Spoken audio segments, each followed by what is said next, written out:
৭৫-এর সময় যেমন জিয়াউর রহমান ভুল করেছিলেন, রাজনৈতিকভাবে বাংলাদেশটাকে পুনর্গঠনের সুযোগ পেয়েও ইনস্টিটিউশনগুলো দাঁড় করানোর সুযোগ পান নাই। আর জামায়াত তো ৭১ সালেও আরো বড় ভুল করে বসে আছে। ২৪-এর পরে আমি জামায়াতের অনেককে বলেছিলাম যে দলের নামটা চেঞ্জ করে ফেলেন,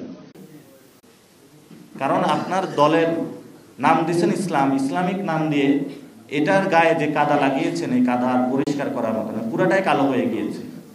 এটার বসে মাঝে পরিষ্কার করা সম্ভব না। এই জন্য ওনাদেরকে আমরা আগেও বলেছিলাম দলের নামটা পরিবর্তন। এখন তারা বলবেন যে গণতান্ত্রিক পদ্ধতিতে আপনি কি আমার দলের নাম পরিবর্তন বলতে পারেন কিনা।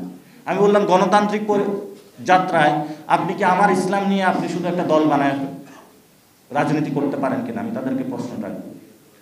সেজন্য আমরা জামায়াত ইসলামী বিএনপিকে এখনো বলবো, একটা সুযোগ এসেছে, সুযোগটা আমাদের কাজে লাগাতে হবে। এবং আজকে আপনারা যারা উপস্থিত ছিলেন সবাইকে ধন্যবাদ।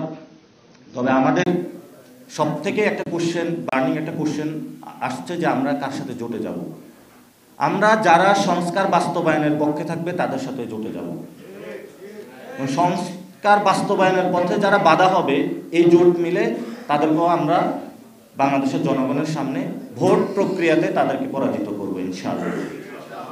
এই জন্য হলো জুলাই সনদ বাস্তবায়নের পথে যদি বিএনপি এগিয়ে আসে, আমরা এই কন্ডিশনে তাদেরকে কিছুটা সুযোগ দিতে রাজি আছি। পুরো সুযোগ দিতে রাজি না, কারণ তাদের অর্থনৈতিক যে ব্যবস্থা থেকে চাঁদাবাজি, মাস্তানি এত বেশি করছে তারা বাংলাদেশে, এগুলো ক্ষমার অযোগ্য, এগুলোর বিচারের সম্মুখীন হতে হবে। আর 2001 থেকে 6-এর পরে তারা যে দুর্নীতি করেছিল, সেনা শাসন আসার পরে শেখ হাসিনা এত আকাম করেছিল যে বিএনপির আকামগুলো ঢাকা পড়ে গিয়েছিল।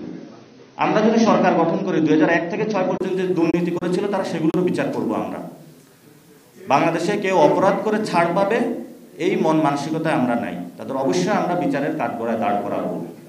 ইতিমধ্যেই তারা কিছু পানিশমেন্টের শিকার হয়েছেন, খুব নগ্নভাবে তাদের উপর হামলা হয়েছিল। আপনারা দেখেছিলেন যে রাষ্ট্রীয় গোয়েন্দা সংস্থা তারেক জিয়াকে নিয়ে বেধড়ক পিটিয়েছিল, কিন্তু সেই রাষ্ট্রীয় সংস্থার আমরা যখন সংস্কার চাচ্ছি ওনারা এটাতে বাধা দিচ্ছে। তাহলে তো আপনি আবার আসলে আবার এই ধরনের মাইর খাবেন। তো আপনার নিজেকে মাইর থেকে হেফাজতের জন্য আপনার সংস্কারের পক্ষে কথা বলতে হবে।